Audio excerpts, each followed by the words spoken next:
Remember where you came from. Keep that shit in the front of your mind, and when shit goes bad and it goes sideways, a lot of shit does, you're getting booed out of the fucking building, or you're coming through this injury, or people are writing you off. Oh, you guys ain't gonna fucking make it. You know, any of that shit.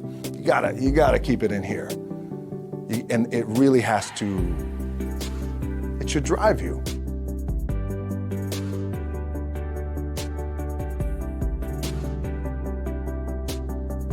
This idea and this notion that you could be anything you want, you can accomplish anything you want, right? We hear that. You've heard that from the time you were little boys. You hear that now. You're already incredibly accomplished. You can win an NBA championship, MVP of the league. You could become president. You could become governor. You could be in entertainment. You could do Charles, and you could do Shaq. You could do that. You could do whatever you want to do. You guys know that. The thing that has worked for me is to remember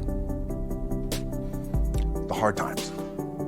So, and I'm sure you guys all have your processes, and again, I'm gonna tell you what's worked for me. So before a big movie comes out, before, back in the days when I was wrestling with WWE, a WrestleMania match, anything big that would happen, I would always take a moment and I just remind myself, all right, I was evicted when I was 14. We were kicked off the island. We couldn't live in Hawaii. Had no place to live. A lot of shit happened then when I moved to Nashville. I was arrested multiple times by the time I was 16 years old. Like, I remember that. If I were playing on this team, which my skills are, what's that term? Oh, shits. So I would play. But before I lace up, before I get on the court, before I play in these big games, before I go to the Staples Center, where history is there, those are historic walls there at the Staples Center. I would remember that, and it allows me then to be present in the moment and understand, holy shit, the stuff I have around me right now, this is the shit that I dreamed of when I was a kid. I am here. I played for University of Miami, played great teams. Warren Sapp, Ray Lewis, they were my teammates. They were balling. Warren Sapp was playing tight end at that time. I was starting defensive tackle. Yeah. They moved him over to D-line. And he looked at me, he's like, yo, dude, I'm gonna take your spot. I said, you ain't doing nothing. He said, I'm gonna take your spot. We battled, and he took my spot. And you can imagine how that fucked with me, because there goes my opportunity. He went in, switched to defensive tackle, lit the world on fire. Well, what that did, it crushed me, it crushed my dreams. I had a piss poor senior year, zero production, no NFL, no combine invite, nothing. Finally went to the CFL, Calgary Stampeders, making $250 a week Canadian. I had to send that shit home to my wife at that time. Had no money. So I remember that. When I got cut from Canada, I had $7 in my pocket. And I always tell that story. So now my production company is $7, advertising agency is $7, everything is $7. So I always remember that. What helps me is to keep the hard times in the front of my mind. It allows me to go into these big moments that I've worked my ass off, and you guys have worked your ass off. It allows me to go into these big moments with a different perspective. What it also does for me, and again, this is what works for me. Like, I keep my back, excuse my language, my back is up against this motherfucker every day. It's against this fucking wall. Excuse my language. But it's up against this motherfucker because it's what I believe in. And when my back is against this motherfucker, then there's nowhere to go. But that way. That's it. So I feel like this could be something, an ideology and mindset that could help you. Could, if you look at it that way. Because you made it already. We made it. We're successful boys, and we're lucky boys to be where we're at. Well, you guys made it. Everybody's rich in the room. Nobody's gonna get evicted anymore. Anything you got, there's no more money problems, right? You got a lot of hands out now. Hey, can I get a little bit? Can I get a little bit? Right, that happens. But when you make it, for me, I need this. I need this. So every day, my back is up against this motherfucker. And this is how I operate. Now, doesn't mean you don't smile, doesn't mean you don't laugh and joke. quote, right? You're happy, I'm happy, I'm a happy guy. But when it comes to business and when it comes to executing, it's up against this. And I gotta go that way. I don't give a fuck who is in front of me. They're not gonna stop me. I feel like for me, it feels seamless because you prepared for so long, but it's just like you guys prepping for a game.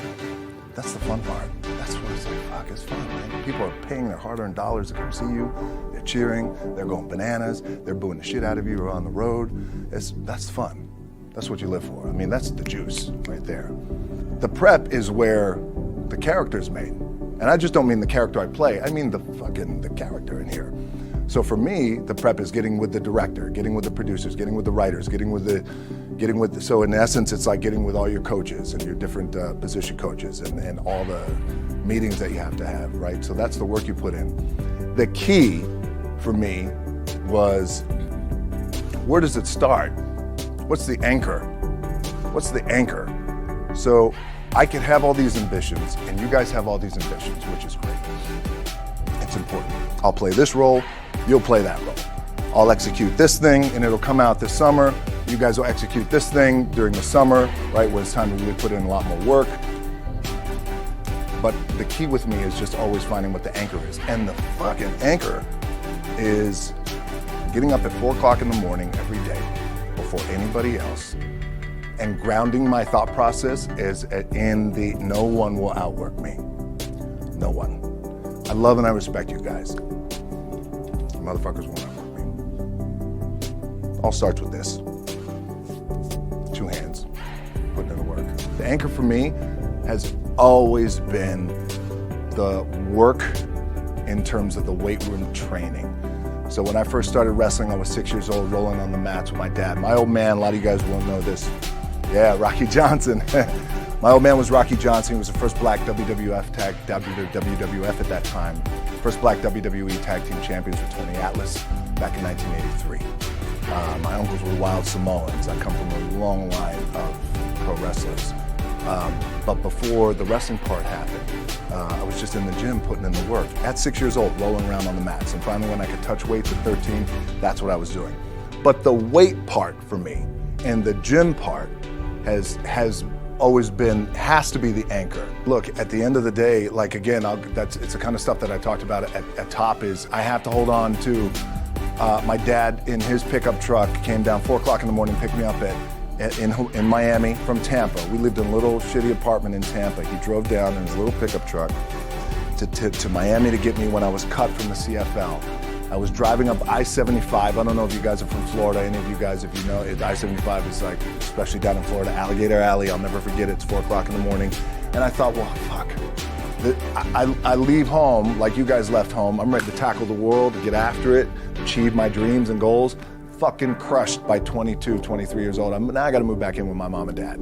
I played on great teams though. Wait a second, this is not supposed to be my future. I'm supposed to be in the NFL right now. I'm supposed to be making a lot of coin and buying my parents shit, buying me shit, taking care of my wife, but it never happened. So I pulled out my wallet, I thought, well, let me see how much money I have.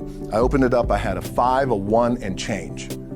I'm not fucking around, and well, at least I rounded up to $7. But I thought, God, ain't this a bitch? I got $7 in my pocket. Where the fuck do I go now? What do I do? I can't go back to CFL, because you know, point comes where you hear that voice, big run's over.